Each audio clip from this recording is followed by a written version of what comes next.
Yep. Another video on the old engine. Went to start it to update you. Said I had a few issues, not only just the camera there. You seen what happened at the old camera, but they're trying to get this started. I don't know how good this is coming out. I'll get it down a bit and over a bit. Trying to get this thing started. The bugs I run into. Number one, couldn't get any fuel coming through the old fuel pump here. So I got the old electric fuel pump out. Hooked that up.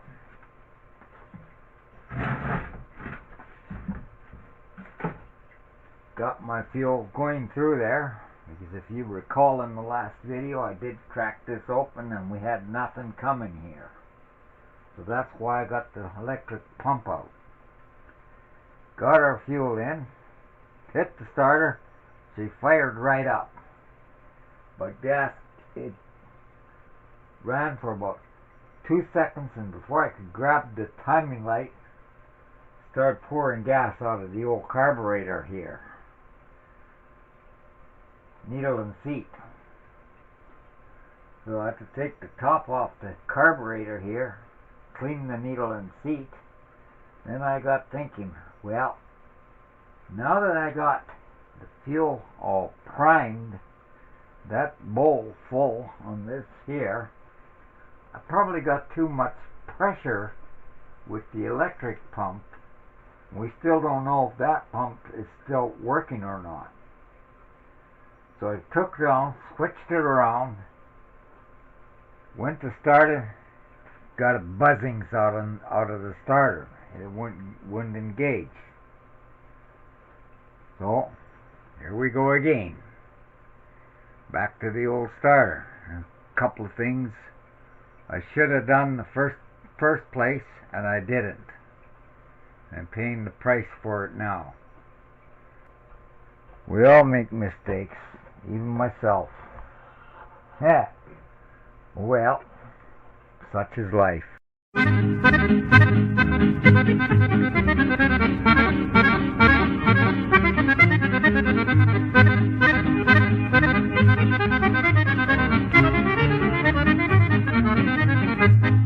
Well, I wasn't going to make a video, but welcome to my channel. Went to start the old engine up, and the darn starter acted up on me after the last video. So I ended up having to take it apart again.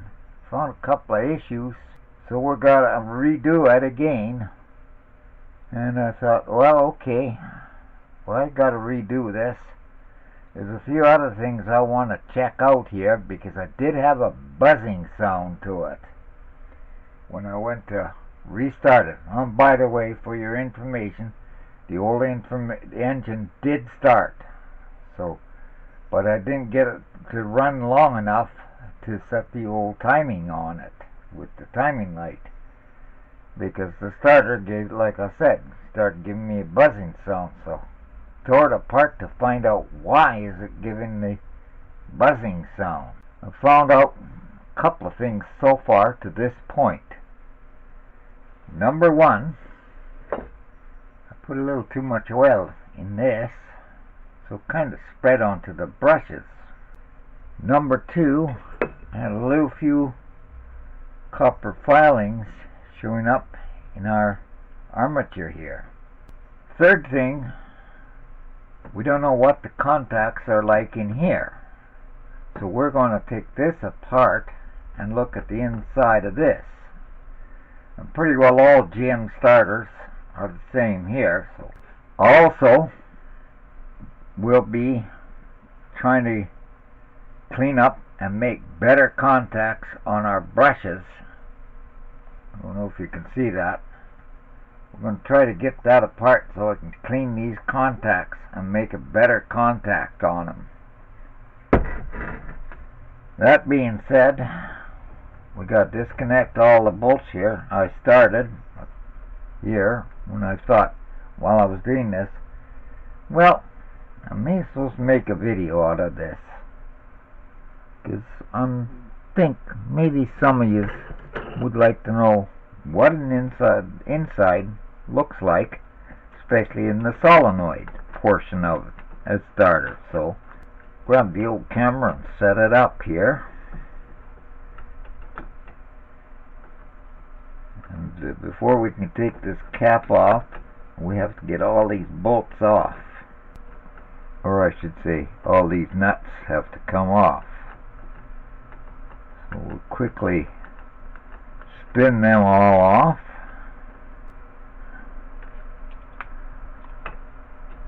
At the same time, when I get these off, we can clean them up so we have a good clean contact at every point here.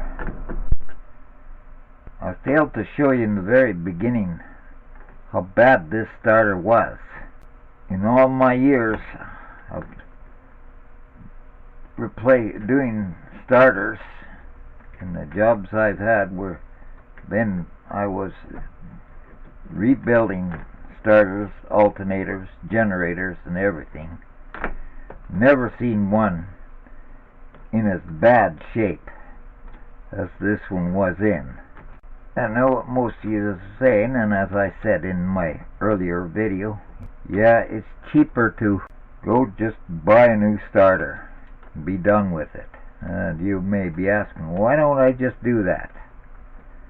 Well, the simple reason I just don't do that is when you're retired, your income is so low that you just can't afford to just throw $100 to $200 out just like that, with a $1,300 income coming a month. And being that this has been the majority of my field for all my years and amount of experience, to me it's a lot cheaper to.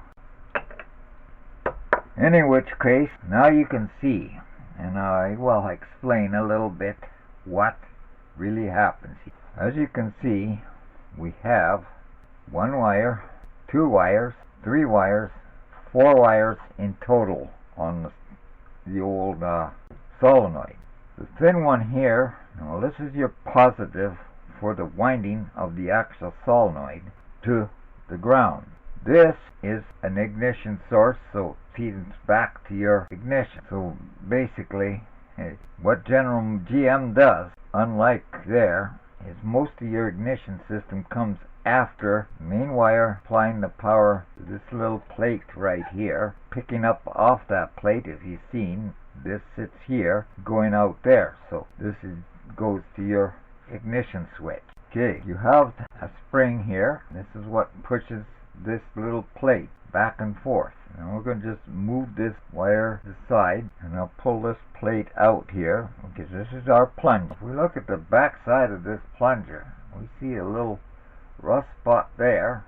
We're going to clean this up. This, when power is supplied to this terminal here, when it receives the power, this pulls the plunger up to make the contact like that and like that. Makes the old starter spin around.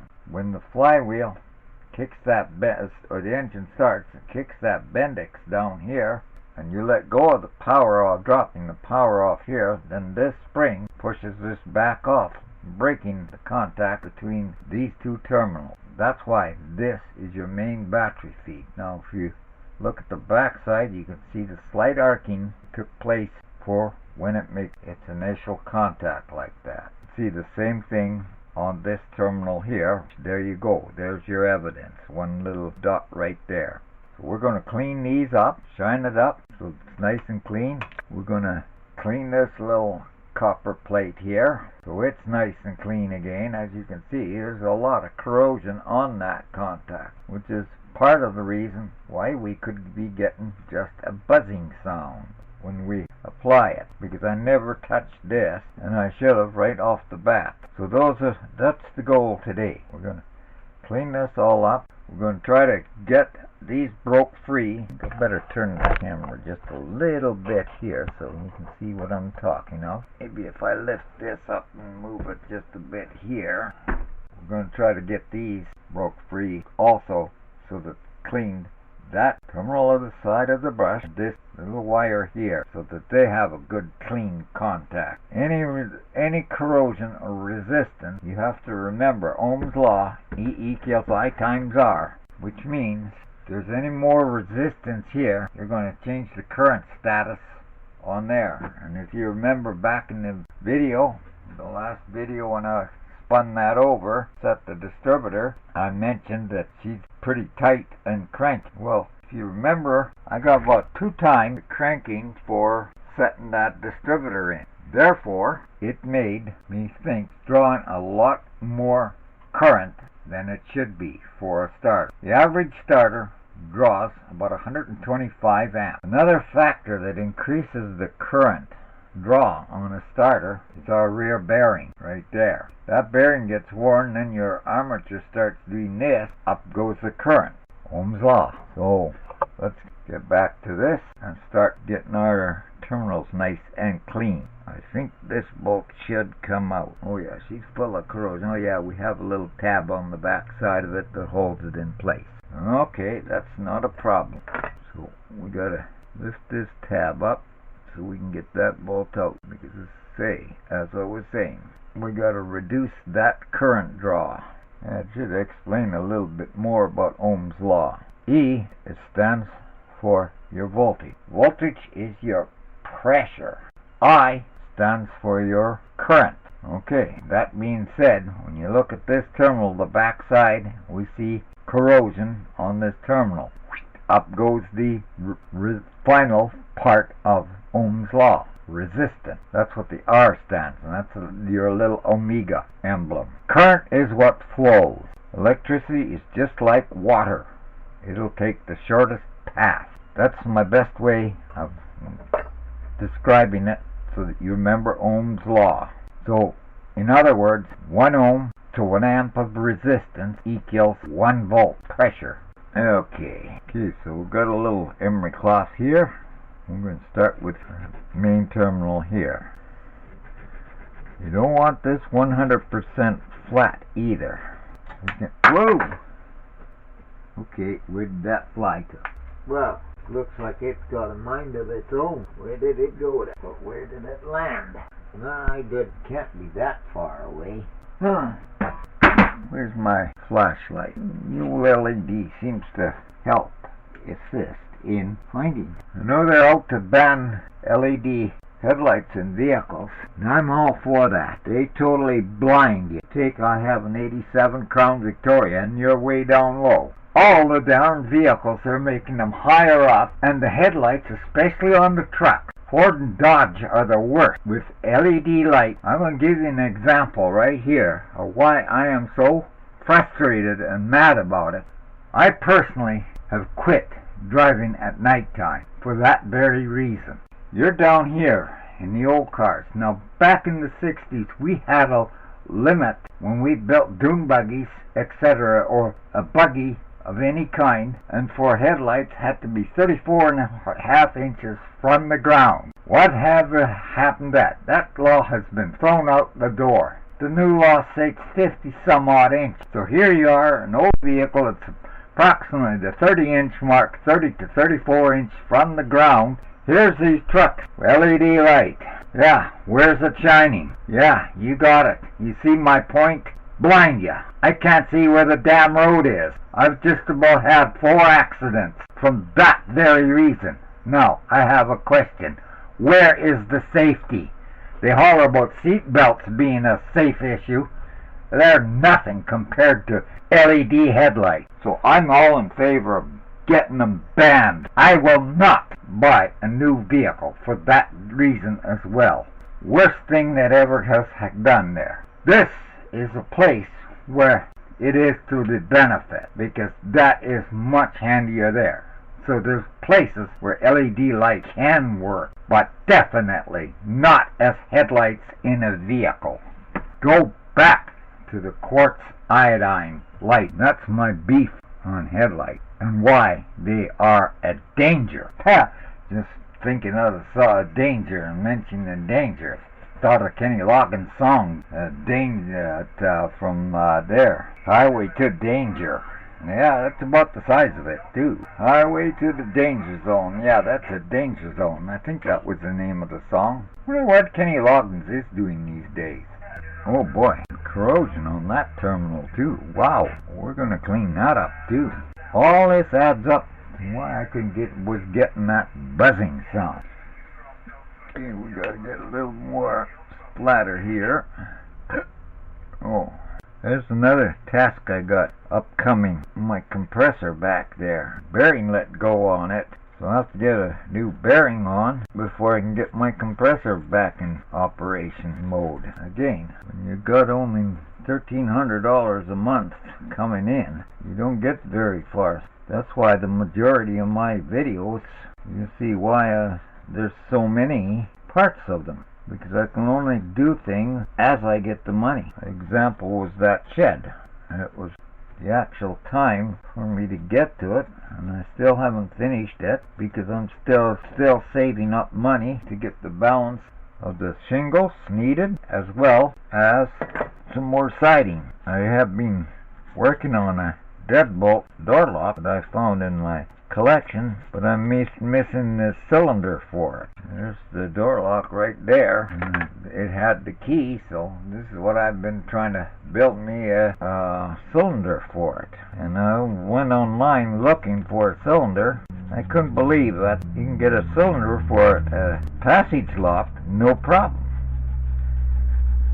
Why can't you get one for a deadbolt? It doesn't make sense to me. You would think that once you can get for there, okay, that's just like new again. Now we got this next one. Boy, the corrosion, that's unreal. I better pause the camera in bits and pieces here, because otherwise the camera tends to shut itself off automatically after X amount of time. Okay, as you see, it's a lot cleaner now, the way it should be. That's them. I still gotta find that. We'll better do this one before it slips my mind, and it's then ready. Where did I just put that piece of emerald cloth I had in my hand? Right there. That's a little trick for a little tight corner like that. Hold your emerald cloth in half, and it gives you that little bit of extra clearance needed. There's that one, nice and shiny again. Okay, back to looking for the one that fell out of here on us. Yep, here we are again. We'll start it. I have a question never been asked. I am looking for an answer. Can anybody out there tell me how when something drops on you, it can just vanish? And you can search high and low trying to find it, and you can't find it. That is a mystery I still have yet to this day to figure out. Well, I finally found it after 2 hours of searching for it, hiding behind a plate where it dropped.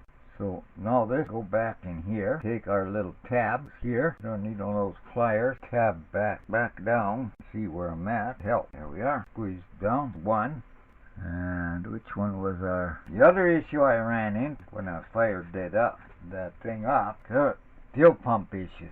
If you remember, I said in the video, a few issues there, and I don't know what happened with the cam. It all went crazy on the video on it, and that's why I just wrote on there while I was closing it off. I put my electric fuel pump on. Oh yeah, I used, because it wasn't getting any fuel, the old mechanical pump here. So I dug my electric pump in, fired up, gas was pouring out of here, which told me the needle and seat in the old carburetor here wasn't shutting the fuel off. So I took the top of the carb off, checked my needle and seat out, cleaned it, and put it back together, and that's when I came into the starter. When I went to restart it, after getting the system all primed with fuel, and I wanted to switch it back over to the mechanical pump to see if it was pumped, set my timing, I just got the buzzing sound out of the starter. And yet you heard where I cranked that thing over. This is why I had to end up taking the starter off again and looking deeper into it. Now, seeing all these little issues, this should solve the problem.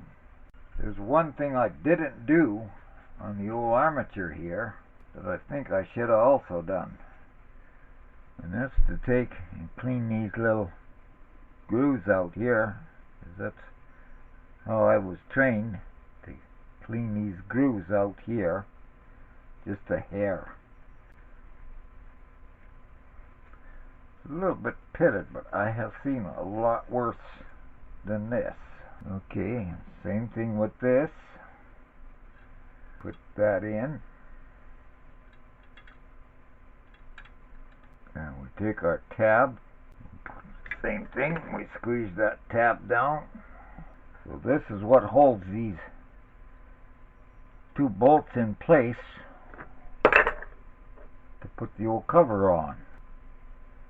Okay, we have to now come with the plunger, and we're going to do a little clip fast here. Rather than using there, we're going to use the old drill here, so we can clean up.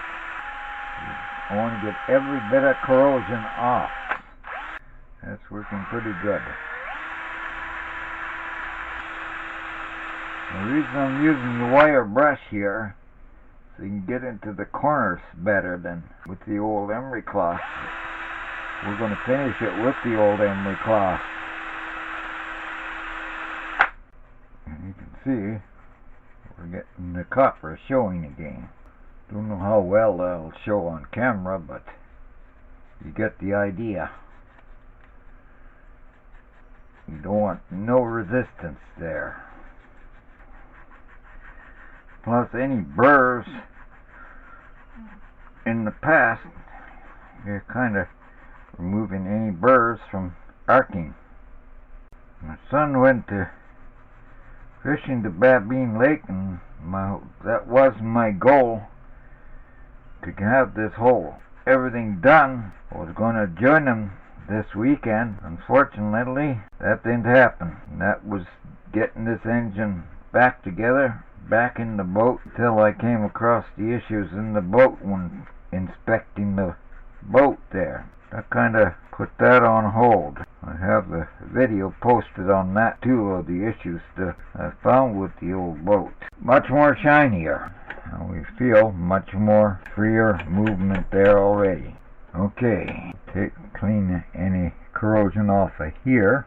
Let's just check if that's not a gasket. That should be, oh, that is gasket. Okay, so we're not going to touch that. We're ready to go back together. Put our plunger here. You know, the spring feels good. See, there's our S mark. It was right there. Let's have a look at, ooh, look at the, we gotta clean that out. Well, I gotta go to the other side of the shop, and we're gonna clean that out. Okay, before I go too far, I'll just explain a little bit about the plunger. When the power is applied to the solenoid, it's what levers and pulls the bendix inwards. At the same time, it pushes this against the two contacts to energize the starter. We have springs on both sides of this particular style plunger, and in most cases. So when it comes up, I'll see if I can do a demo. This hits the contacts like that, and now is your demo putting the pressure on it for making the contact. The spring on this side is when power is released to push it back down. That's in place. Cleaned up the terminal here so that we got nice clean terminals. Just rough this out. A lot cleaner now. Now we have the marked on there. We know this is the solenoid. There's our S on the there, so we know this is the correct way. So we begin with, first of all, the first one is, let's get and clean some of these. Now where did I put my emery cloth? Right there. Find the best way is put them on a flat surface.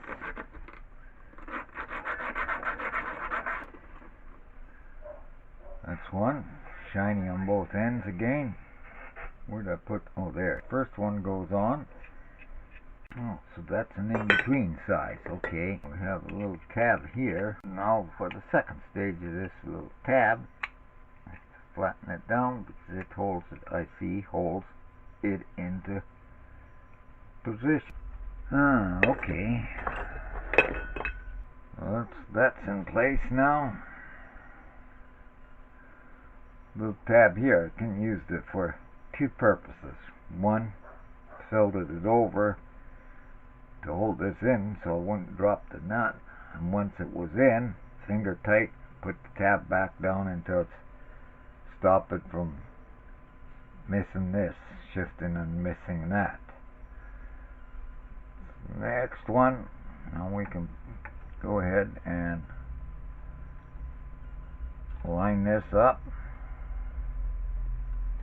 I think we'll start with the old, you don't want to have that touching that, so that's what I'm doing, is pre-aligning it. Okay, now we got that. Get it into the hole, that's good. And now we can take the second one, which is pretty well straight in. There we are. Just get it started, that's all. I'm going to deal with this one here that doesn't want to pop back up. One, you're almost there. Just a little bit more. Enough so that I can grab you. I want to tighten that. I want that staying above. Okay. Put this one. We have our sealing washer here, which is also on there. We'll do the same with this. We'll just put it on, just basically start it. And now to get this sucker here up. Well, mercy. You make me fight with you, eh? Okay. That being the case, you want to fight? Okay, fine. We'll show you. I'm going to show you who's boss here. Okay, this bolt belongs on that side. Okay. This should be the same thread. Let's just double check. Yeah, they're the same thread. Perfect. Let's clean this one up.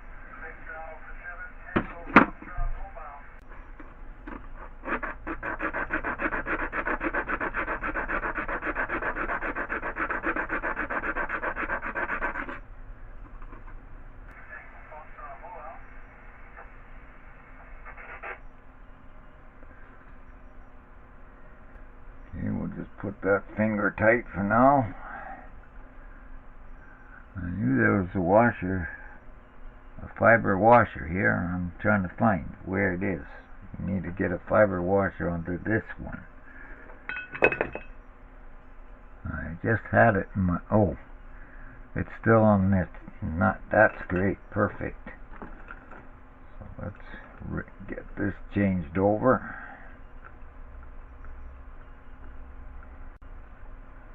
Being retired, you can honestly say, got more time than money.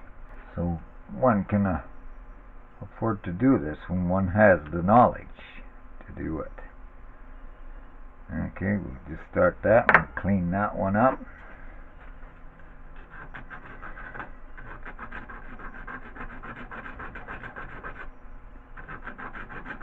Too far down. Nice and shiny. Now you can go down into position. Again, with holding finger tight.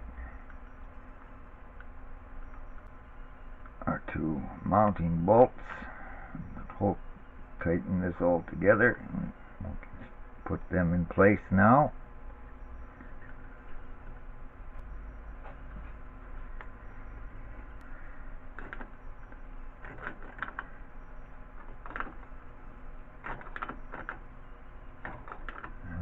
Tighten these up now.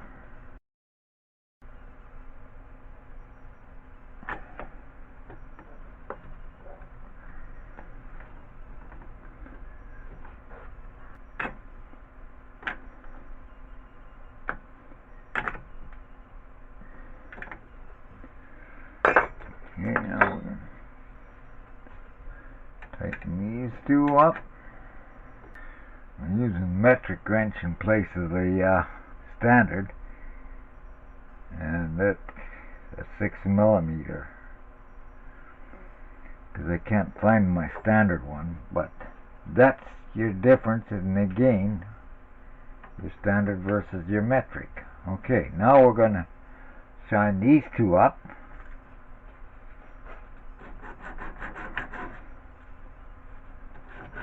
Cleaning them up.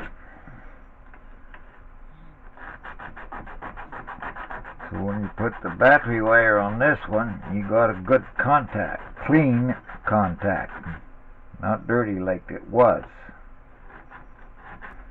You know, we can spin it down and tighten it, keeping it in place, of course. And the other one.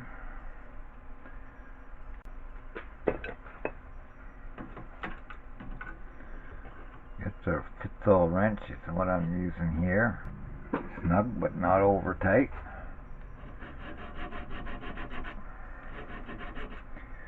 And we have our little copper spacer here.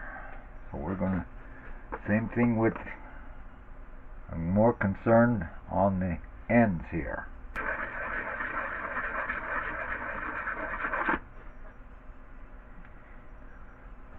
That has to go here. When this is what transfers the power over there. Why it was designed that way, I don't know, but that's the way it was designed. The engineer designed it. I'll get a couple of little flat washers here, shined up.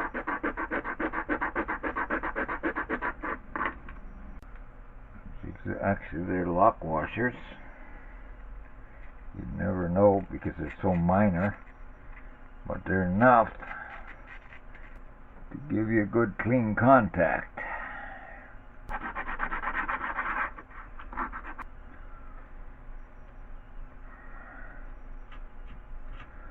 Okay, these we do not tighten. So I'll just spin them down so they don't get lost. Remember, that's for our starter wire and that's for our ignition wire.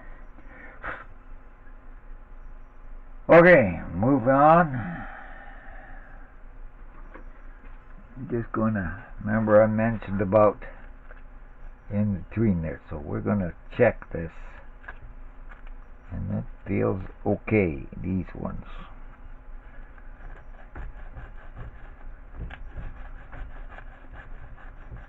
Just because I had so much oil, I'm just going to give it a little touch up here. Normally I like to take these to the drill and spin them, so, or even the lathe, but I have no connections to bolt this into the lathe, so we'll just do it very, very lightly. All I'm after here at this stage, this is already, I have this already in the drill and already shaped it. I'm just after cleaning any excessive oil that may have come in contact with it, and we'll wipe way out right. Lose the things before we get there. Pick them up right away while I eyeballed it. It's one of the pins. You can see how much oil I over-oiled that bearing with.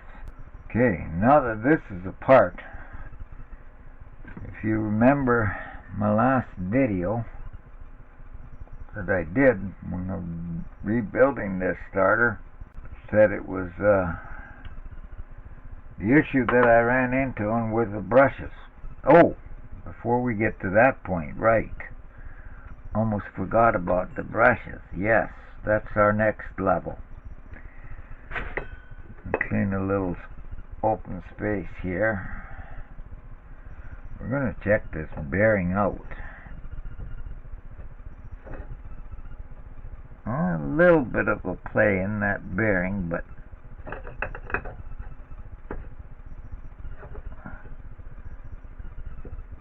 nothing overly excessive. A little bit wear there, but not very much. It's passable. We gotta try to get these brushes off of these so I can clean this wire to the brush. contact. So now that I've pre-soaked it with WD-40, we're going to see if we can't break these free. I'd hate to throw it all back together running into the same issue. Oh boy. You'd think for the positive one it would come easier, being in plastic. Right. Think again. I have an idea. We're gonna try. I'm trying to make a little kind of a semi-vise here. Okay. We gotta break these screws free. As I said, you'd think being plastic, these two of them would not be so friggin' tight. Suppose you're going to tell me that you're so rounded that I won't be able to get a grip on you. That's what you're beginning to tell me, alright. Okay, we gotta come up with another method. Like the old saying, one fails, try a different pattern. So that's exactly what we're going to do. Try something, a different pattern. Take this out of here and put it aside right now. Looks like I gotta move a couple of things here. Move the camera a bit. Put those two springs there. Crowding myself here. Okay, that should clear the vise now. Let's see how this is going to work.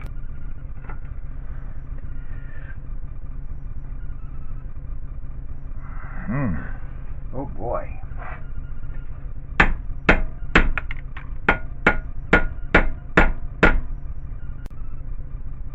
Oh man. You have to get that broke free, or I'm defeating the whole purpose. And I just broke the plastic. Great. That's what I was afraid of. Oh, man alive. I don't believe it. Okay, we're going to have to come up with some kind of a solution here. Well, I got them free, but in the process, I shut the camera off while I was in the process. As you can see, they are so bad, corroded, that I can see current loss right there. And right there. They were so badly in there, I can't believe I managed to get one off. Even a piece of plastic like that. Look at the rust on the screw. I had a real fight getting these to open so we can clean these